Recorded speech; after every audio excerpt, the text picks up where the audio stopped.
Good evening, good afternoon, good morning, wherever you are. My name is Victoria and Katha, and today is Thriving Thursday. It's Thriving Thursday, and I am so excited. I am so excited to see all of you. It's been some time. But if you've been following on the social media platforms, we've been doing a lot more. Now, note to self, smile more, worry less. So I'm going to be smiling the whole of this video. And if you are here, do tell a friend to tell a friend to come on in because today is all about children and mental health. We're going to discuss a lot of things pertaining children, and this will be just a 30-minute session. So please tell a friend to tell a friend to quickly come on here.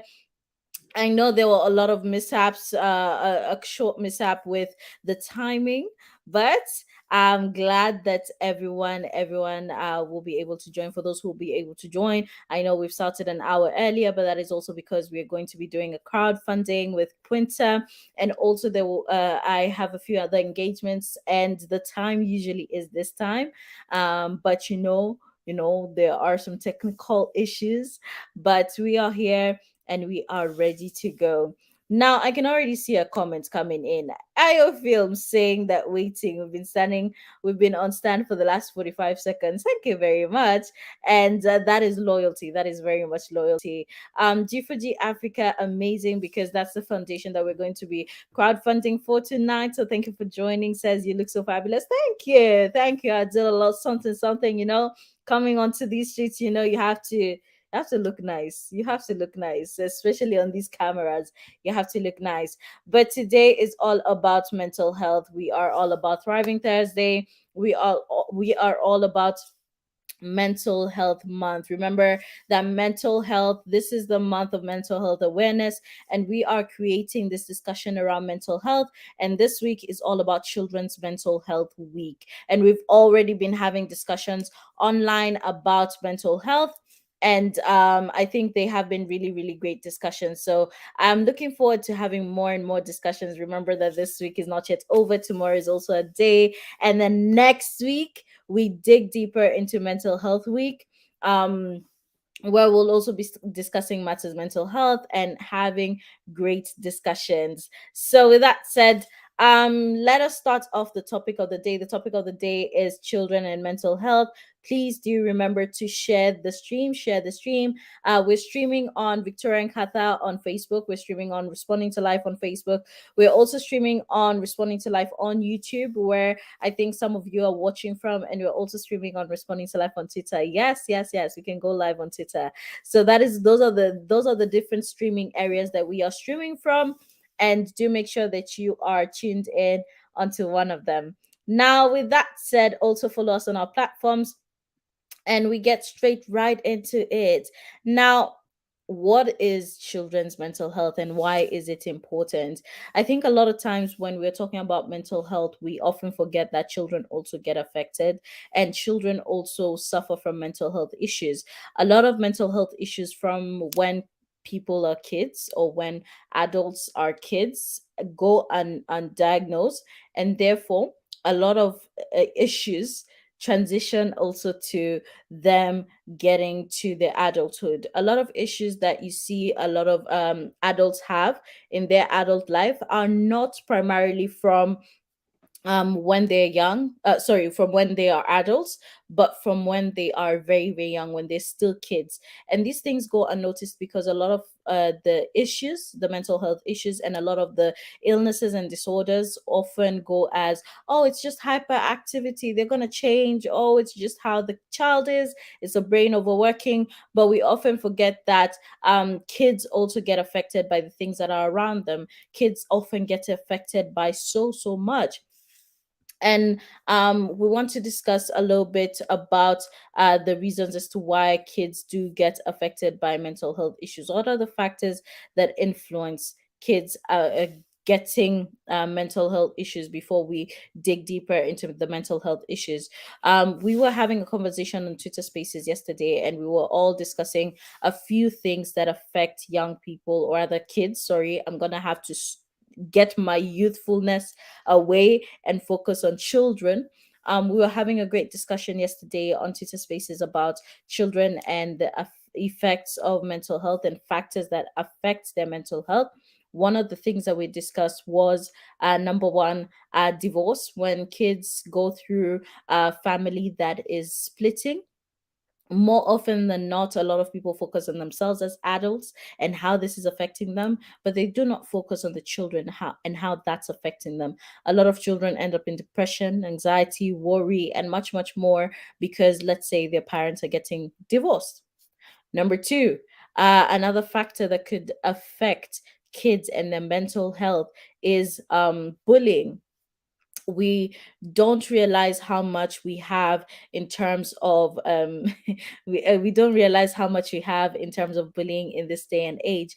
A lot of kids get bullied, and this in turn affects how they respond to a lot of things, how they socialize, how they are, and this also brings in a lot of other um uh issues in terms of their mental health and in terms of how they behave, their behavioral patterns, and much, much more, their moods, and so on and so forth. Bullying is the number one cause of mental health issues when it comes to kids. And in this day and age, we realize that bullying is very, very rampant, especially because kids have access to social media, they have access to so much, and this affects them. This affects them. So that brings me into factor number three, which is social media. Children are now more than ever before they used to getting access to social media pretty early in their lives. And we realize that there's so much that negativity that they get infused with on social media that in turn makes them question a lot of things. A lot of kids end up getting anxiety because, for instance, there's one child who asked me about, they asked me their about the Ukraine issue. And this was something that they read on social media. And it was quite interesting. It was quite interesting to hear a child internalize the issues that are going on in Ukraine because they had read that, there's war. And this child was asking me whether we're going to die. And not all of this causes anxiety within a child. So you see that there's a lot that goes into children. And especially when we do not think about it, the things that also affect us as grown-ups are this almost the same things that affect kids as kids, and we often take such situations and they go unnoticed. We realize that we don't pay attention, we do not give them time or the mind to actually think, hey, let me stop up, let me ask this child how this child is doing. And today we're not only discussing to parents, we also want to dig deeper into even guardians. We want to dig deeper into um, uh, bigger or rather elder siblings. We want to dig deeper into so many people who, if you have kids surrounding you, whatever way, whatever form, whatever shape, please, you are responsible. And I think that's something that is very, very important and very timely now. The other factor that you do not realize, you may not realize, is COVID. Somebody brought me to this awakening and made me realize that COVID also affected kids. Now, how, you may ask? Kids used to socialize, kids used to go out there. Some of us think that we're the only people who know how to socialize, but you realize that kids used to go to their friends, go to their friends. They used to have fun, have play dates. For those who know some of our kids who usually go to play dates, you have kids who go for play dates and they do all that. And now during COVID, kids are now confined within their rooms, confined within their homes. They cannot see their friends. They have to now turn to screens to talk to their friends and much, much more. And then all of a sudden now they have to go back again. And this is all affecting them the same way it's affecting you, that you couldn't go for dinner dates with your friends. It's the same way these kids were affected in terms of how they couldn't socialize as they used to, having physical activities. Some kids used to go for swimming, other kids used to go to play tennis, and now because of COVID they weren't able to do that. And you realize that this all in turn affects their moods. Some of us did see that some of our kids' moods changed, and some of them even got to a point of depression because they couldn't be able to do the things that gave them joy, that gave them, fulfillment, or things that just made them kids for a whole 2 years. And I think these are things that we did not put into consideration because the world was worried about, what is happening, and it's the grown-ups that are going to take control, and the grown-ups that are going to pay attention, and so on and so forth. Now, since I also mentioned a few illnesses, we're going to go into some of the disorders that are commonly seen with kids. Now, one of the disorders is ADHD, and I think this is very, very common, where it's attention deficit hyperactivity disorder. Now, why is this common with kids? For those who know ADHD, a lot of kids usually have this disorder in the sense that it affects their attention span. It also some of them become very hyperactive, and some of them also have issues when it comes to how they are behaving and how they are also processing stuff. However, as we also discussed in one of the spaces from one of the survivors who gladly shared with us that ADHD can also help them in terms of, super and hyper focus. And then now, for a longer period of time, they're not able to do that. ADHD also creates issues with controlling impulsive behavior. So some kids may act without thinking what the results could be and be overly active and then just act. And sometimes when our kids do certain things, we just think, it's normal, it's just kids. But we need to pay more attention to our children, pay more attention to the fact that there are disorders that, are affected or rather brought about through some of the factors that we just mentioned. Now, a second thing is depression. Depression is very, very rampant with our kids. And like I said, COVID could also be one of the reasons as to why kids get depressed. COVID could be one of the reasons as to why kids really just shut off. And there are very many symptoms. We're going to go into the symptoms later on. But depression is also very, very rampant with kids. More than ever, we do see that there are very many factors that influence a lot of things when it comes to our kids. Social media also is a factor that influences depression and other disorders as well. And we need to realize that in as much as you also can get depressed, kids can also get depressed. Now, before I continue, we're just going to go into the comments. Hassles KE said locked. Thank you very much. Jenny Rongo says we vacillate. Thank you very much. I have some really crazy friends, but I thank you for the lovely support. And crazier it gets. Watching from Sinaloa, glad to be. Thank you very much, Ayo. Thank you very much. Ati Jane says, Nimpata Rodney Abroni, like it. Lord, you will not throw me off. You will not throw me off. I refuse to be thrown off. These are inside jokes, but please, please, please, I have crazy friends, but very, very supportive friends, of which I'm very grateful for.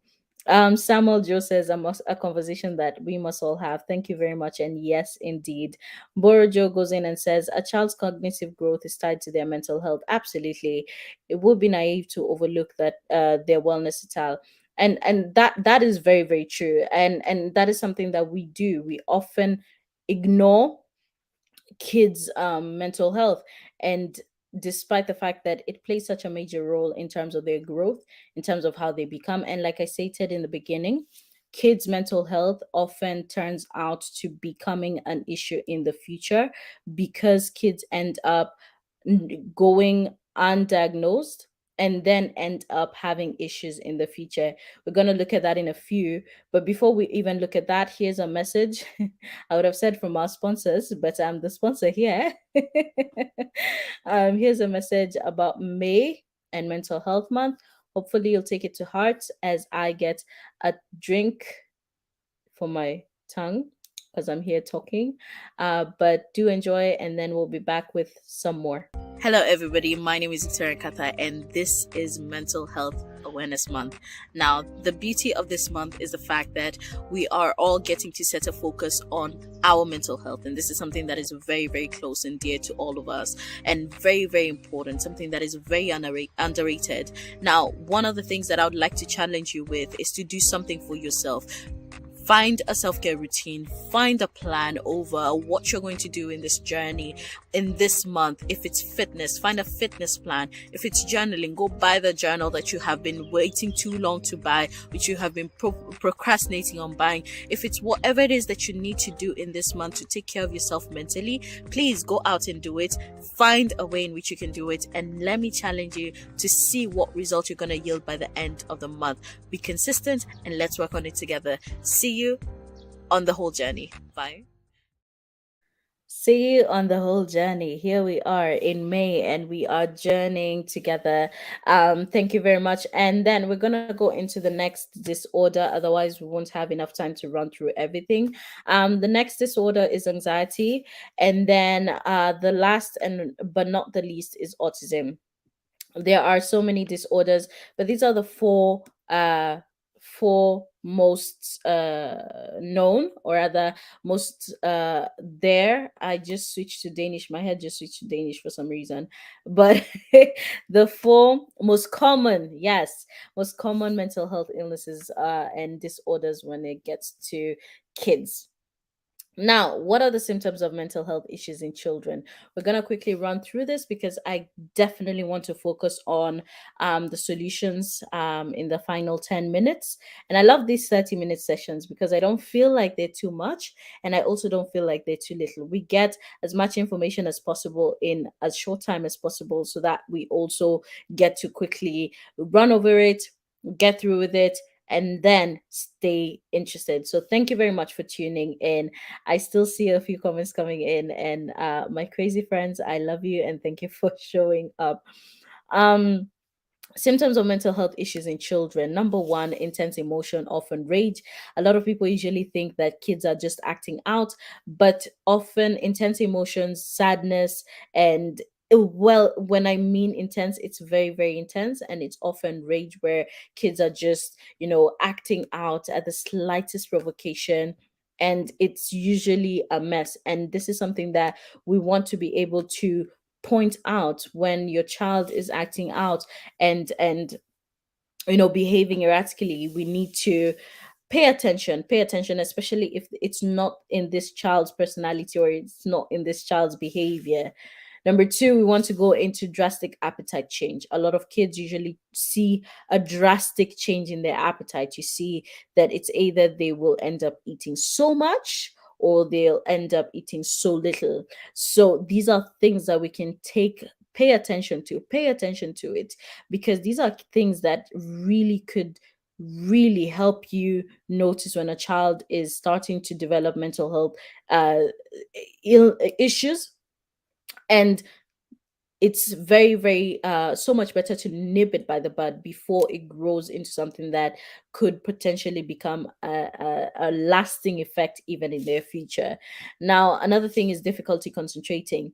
There are so many parents who keep on, pulling their children down because of lack of concentration. You want to talk your child down because your child is not, putting enough effort, or they are putting things aside. But what they do not know, that this child could be suffering from a mental health illness. And these are things that again, symptoms that we can be able to point out and get to nip the issue by the bud.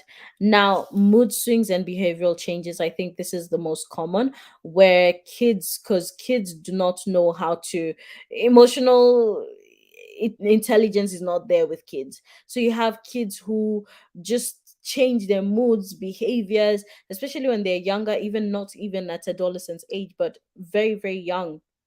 See a child mood swings from here to there.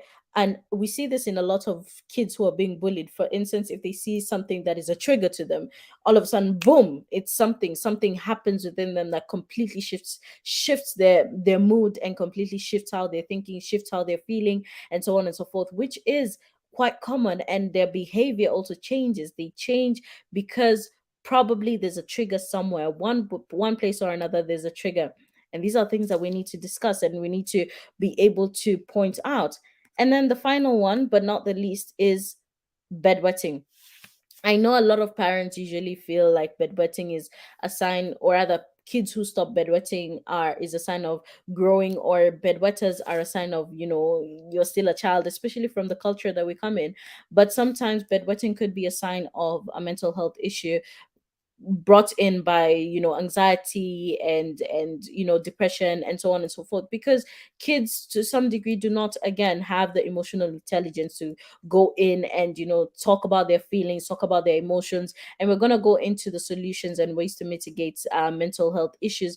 But bedwetting is one of the biggest signs. I knew of a young man who used to bedwet a lot, but at then we used to point fingers at him. Oh, you have to grow up, you have to grow up. At that time he wasn't a young man, he was a child, but a grown child, but he used to bedwet. And we came to now realize that, okay, now that I'm older, I see that this child was going through a phase because of certain things that were happening in his life and dealing with grief and all that. They just didn't know how to say it, they just didn't know how to express it, and in turn it came to a point where they were bedwetting. The final session is going to be into ways to mitigate. But before then, I'm going to go into the comments. Jenny Rongo says, very informative session. Keep doing what you do. Super proud of you. Thank you. Thank you so much, my darling. Pineapple says, isn't she lovely? My friends are very interesting. Thank you. Ayo says, when kids don't outgrow the fears and worries that are typically in young kids, or when there are so many fears and worries that interfere with school, home, the child may be diagnosed with an anxiety disorder. Absolutely. And you're completely right. Exactly. There are a lot of fears and worries that come about from, could be from school, could be from home, and in turn ends up becoming an anxiety disorder. And I think those are the things, I think now that we are also becoming young parents, these are things that we can know how to be able to mitigate. And that brings me to the final session of this whole show today. So, ways to mitigate mental health issues with children. Number one, normalize mental health conversations. I think I also shared this on social media on Monday. Normalize having mental health conversations. Normalize being able to speak to your children about mental health, and it's okay not to be okay. Instead of chastising our children in regard to, bedwetting or being bullied, and telling them to man up and tell them it's part of being of growing, we need to normalize having mental health conversations and say, hey, it's not okay to have certain things in your heart, and I would like you to talk to me. Mental health is important just as physical health is important. And mental health, if not importanter, my Kenyan friends will say, if not importanter. Um, Number two, show your feelings. Monkey see, monkey do. Kids work with monkey see, monkey do. Most of the time, kids do not react to what you say, they react more to what you do. They will do as you do. Therefore, showing your feelings, talking about your feelings, healthily talking about your feelings and healthily opening up and so on and so forth. This is something that I learned from my mother. She openly tells us about stuff, and in turn, she has become my best friend because I now openly also talk to her. And in my home, it's a culture for us to openly discuss things because she has shown that. So yeah, kids monkey see, monkey do. They will respond more to what you're doing more than what you're saying. So number three, practice self-care routines. Again, more than ever, it is all about what you do. You could tell your child, have a self-care routine. They would probably hear it here and have it go out of here. But the more you also practice self-care routines, the more you show your child, hey, this is what you can do.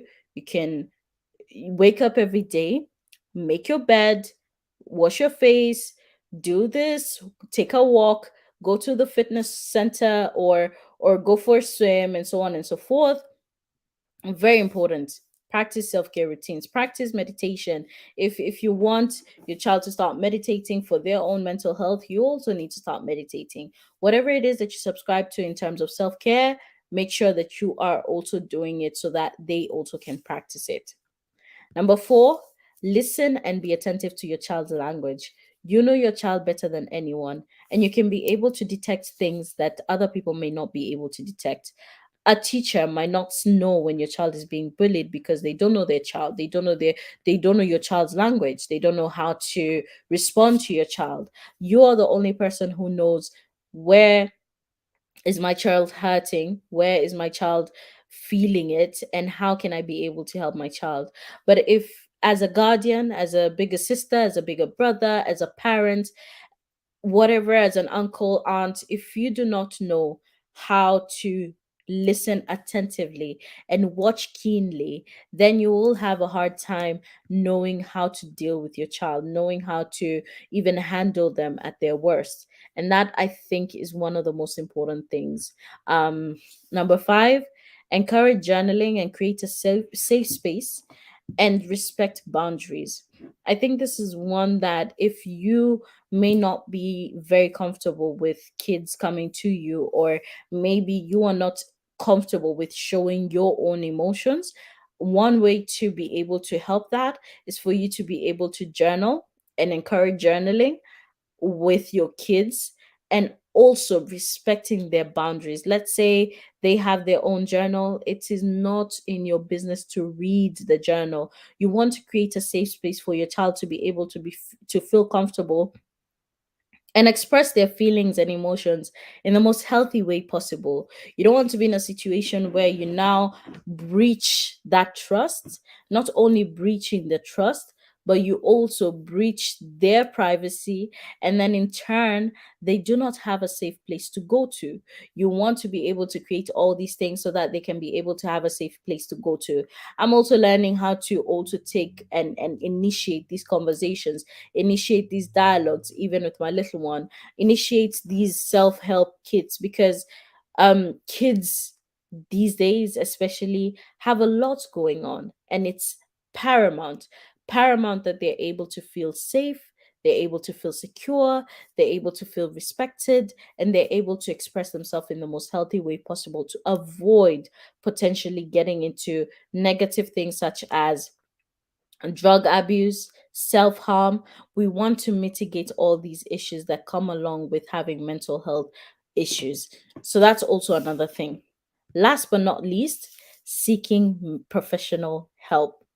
If you feel that your child is gotten to a level where you may not be able to handle it, or you feel that the levels at which your child has gotten to are levels of which these tips may not be able to handle, then seek professional help.